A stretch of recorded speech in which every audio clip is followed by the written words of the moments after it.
Oke, Assalamualaikum warahmatullahi wabarakatuh. Oke anak-anak, berjumpa lagi dengan Pak Guru.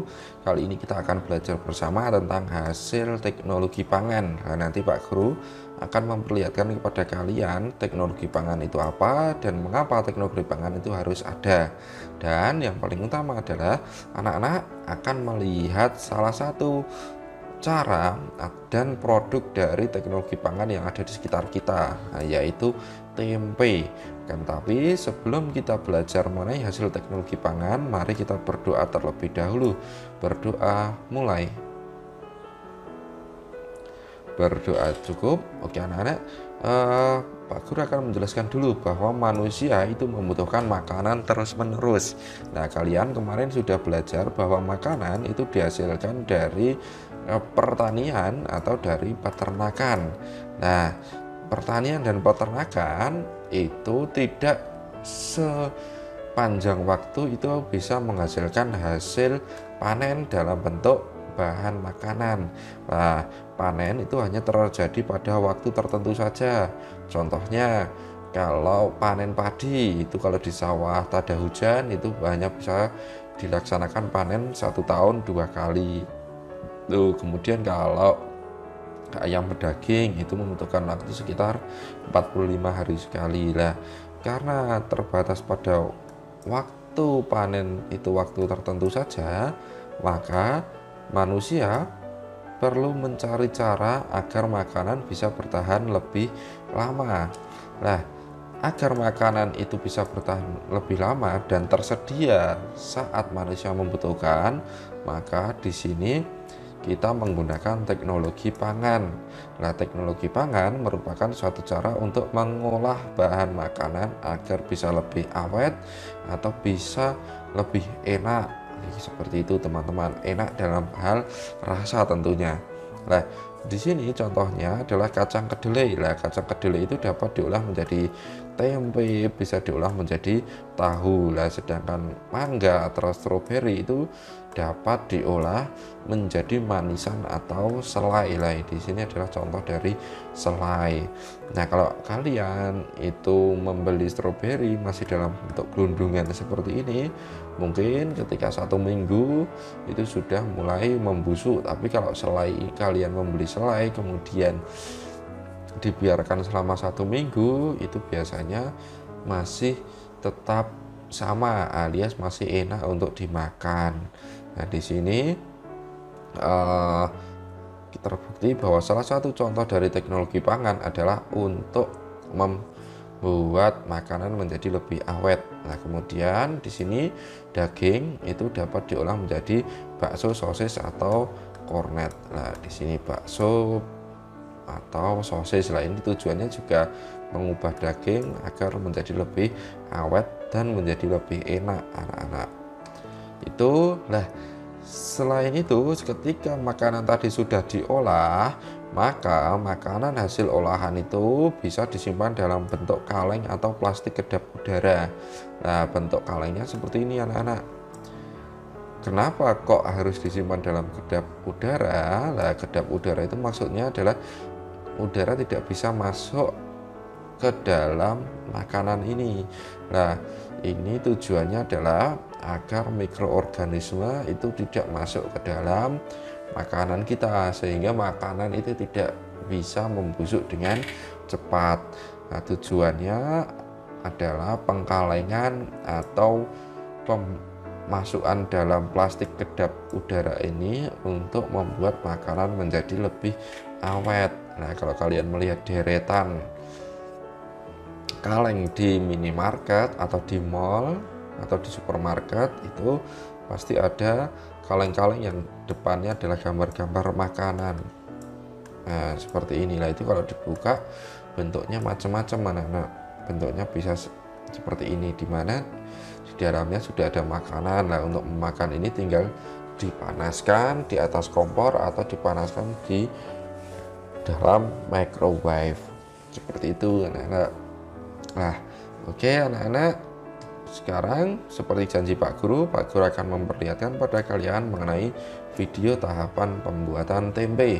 Oke, kita lihat 1, 2, 3.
Oke, anak-anak tadi sudah melihat ya proses pembuatan tempe. Lah sekarang anak-anak coba tuliskan tahap-tahap pembuatan tempe. Nah, kalian ketika menuliskan tadi nanti itu pasti akan mendengar istilah peragian. Nah, peragian atau ragi itu apa ya? Nah, itu coba tanyakan pada orang tuamu agar terjadi diskusi antara kamu dengan bapak atau ibumu.